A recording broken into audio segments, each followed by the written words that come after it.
अरे सामने पीछे हटवे।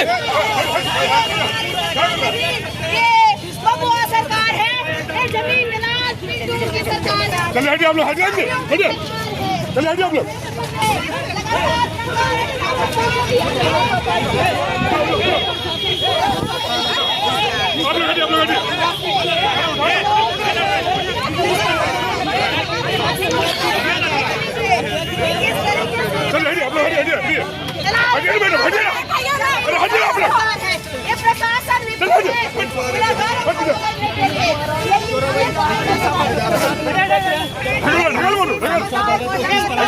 टैंकर के ले जाया जा रहा है द्वारा, आप देख सकते हैं।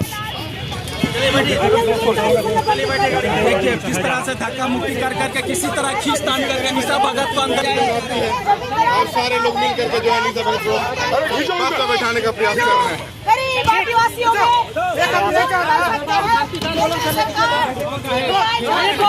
अरे हो जाइए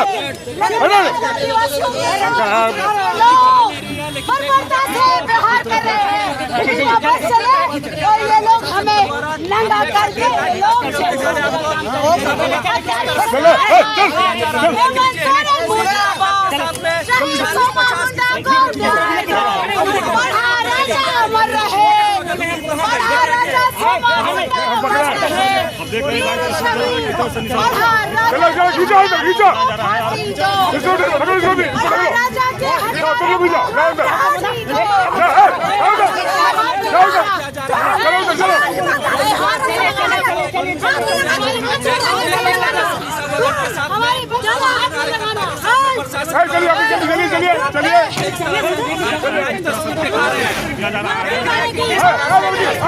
किस तरह से महिला पर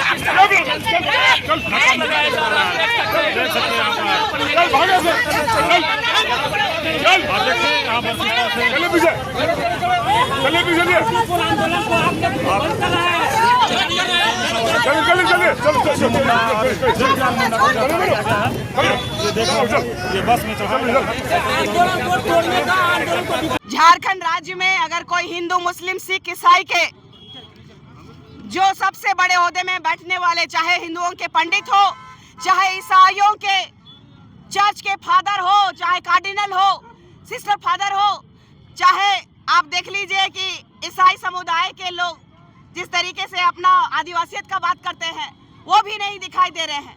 और अन्य धर्म के जितने भी लोग, जैसे कि कोई मुस्लिम का मौलवी अगर मर जाता तो आग लगा देता ये लोग, लेकिन आज हमारे पढ़ा राजा की हत्या हुई है, उनके शूटरों को पकड़ने में पुलिस प्रशासन नाकाम है। ये झारखंड सरकार आदिवासियों की हत्यारी सरकार है और पूरी सुनियोजित चाल के साथ आज जो है झारखंड बंद को विफल करने का और आदिवासी अस्मिता को चोट पहुंचाने का इन लोगों का सबसे बड़ा षड्यंत्र है। ये सरकार निकम्मी सरकार है, ये प्रशासन निकम्मी है। यहाँ की जो सरकार अगर नहीं चला पा रही है, आदिवासी जमीनें नहीं बचा पा रही है, हमारे लोगों का जान नहीं बचा पा रहा है, तो उसको अविलंब ये झारखंड का जो मुख्यमंत्री का गद्दी छोड़ देना चाहिए। नहीं तो हम लोग कम ही सही लेकिन नेपाल की तरह अपना झारखंड को लेना जानते हैं। मैंने कहा है कल से ही कि हम लोग गुलगुलान करना शुरू कर दिए हैं। हम गरीब क्यों नहीं सही, लेकिन इस देश के मूल मालिक आज रास्ते पे उतर आए हैं। लेकिन यहाँ की सरकार को जू तक नहीं रेंग रही है। यहाँ के सरकार के द्वारा इर्द गिर्द देखिएगा, हेमंत सोरेन के इर्द गिर्द ही हमारे हत्यारे घूम रहे हैं। देख लीजिए कि जमीन माफिया है, भूमि माफिया है जिसको कहते हैं। आप देखिए कि बालू माफिया है, कोयला माफिया है। ये सरकार के इर्द गिर्द दो लोगों का नाम प्रखरता से आते रहता है। एक सूर्य नारायण हांसदा भाई का फेक एनकाउंटर में पंकज मिश्रा का नाम प्रखरता से आया, जो माननीय मुख्यमंत्री जी के विधायक प्रतिनिधि हैं। दूसरा आप देख लीजिए कि अभी जो जेरप्पा के जमीन में आ रहा है पिंटू का नाम, जो कि सबसे खास आते हैं हेमंत सोरेन जी के, और ये लोग सिर्फ और सिर्फ लिपापोती कर रहे हैं। सीओ जो भी करप्ट सीओज है यहाँ पे, उनके साथ मिल करके हमारे महान बिल्कुल मुख्यमंत्री के सरकार के बारे बोल रही हूँ, सलाहकार के बारे, पिंटू के बारे बोल रही हूँ, जो कि लगातार उनका भी नाम आया है कि वहाँ की जमीन में उनका नजर है, क्योंकि ऑन रोड है। आदिवासियों की जमीनों को हड़प नहीं पा रहे हैं ये लोग, तो असंवैधानिक तरीके से हमारी हत्याएं करा रहे हैं। अगर शूटर्स पकड़े जाते तो हम कहते हैं कि आदिवासी हितैषी सरकार है, लेकिन आदिवासियों को लगातार झूठ का सामना करना पड़ रहा है, छल रहे हैं ये। हमें न्याय चाहिए, हमें वो 2 शूटर्स चाहिए जिनको हम लोग फांसी के फंदे में लटके हुए देखना चाहते हैं। लोग जो गिरफ्तार हुआ क्या नाकाफी है? अच्छा, आप बता दीजिए कि हमको कोई उठा के ले जाएगा प्रशासन और कोई केस थोप के भेज देगा तो हम गुनाहगार हैं? वो लोग निर्दोष हैं। अरे हम उनको फांसी दीजिए, उनको फांसी दीजिए अगर गुनाहगार है तो। लेकिन जो मारा है वो सीने पे मारा है हमारे पढ़ा राजा को, उनका हम लोगों को गर्दन चाहिए, वो अरेस्ट होना चाहिए। वो अभी तक क्यों घूम रहे हैं सड़कों पर? देखिए कि जहां तक हमको लगता है कि जमीन माफियाओं से मिली जुली ये सरकार का ही हाथ है, क्योंकि हमारा एक तरफ तो देख लीजिए जियरप्पा में जो जमीन का खेला चल रहा है उसमें एक तरफ पत्थलगड़ी है, और पत्थलगड़ी आज नहीं हुआ है, इससे पहले भी हुआ है। और लगातार बाबा सोमा मुंडा जी वहां की जमीनों को बचाने का काम कर रहे थे। आप देखिएगा बगल वाला जमीन में नाम आ रहा है पिंटू जी का। ये सीबीआई जांच होनी चाहिए। ये सरकार आदिवासियों की हत्यारी सरकार है। हमें सीआईडी जांच नहीं चाहिए, हमें सीबीआई जांच की मांग कर रहे हैं हम। और अगर वो सच में आरोपी है तो उनको सजा देना। तो क्या लग रहा है कि पुलिस झूठा पकड़ी है?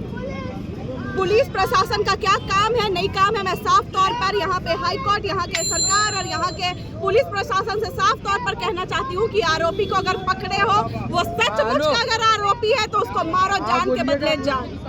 साफ तौर पर कहेंगे आदिवासियों की जान और जमीन इतनी सस्ती नहीं हो गई है कि कोई भी दूसरा तीसरा दलाल आए और मार करके चला जाए। 7 लोगों जो पकड़ा गया क्या लग रहा है? तो पकड़ के क्या करेंगे? अगर मान लेते हैं कि वो लोग आरोपी हैं, मारेंगे, पीटेंगे, 1-2 साल जेल में रखेंगे, फिर बाहर निकल के वो मारेगा हमारे आदिवासी भाई बहन को।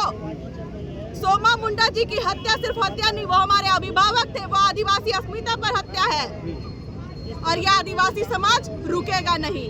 और जब झारखंड बंद का आह्वान किया गया है तो मतलब संपूर्ण झारखंड बंद। सड़क पर आदिवासी संगठन उतरे नहीं है अधिक संख्या में, क्या मानते हैं? नहीं उतरे हैं, हम लोग खुद बंदी करवा के आ रहे हैं जगह जगह। यहाँ पे भी बंदी हुई थी, बंदी का असर दिख नहीं रहा। बंदी का असर नहीं दिख रही, यही कहने वाली बात है। यहाँ के जो झारखंड के लोग हैं, जब हमारे आदिवासी बाबा की हत्या हो जाती है और उनके न्याय के मांग के लिए अगर हमने संपूर्ण झारखंड बंद का आह्वान किया, और यहाँ के नागरिकों को मैं देख रही हूँ कि वो लोग किसी भी लायक नहीं है, वो आदिवासियों के सपोर्ट में नहीं है, वो उनका समर्थन नहीं कर रहे हैं, तो झारखंड के लोगों को मैं क्या ही कहूँ, बहुत शर्मनाक बात है।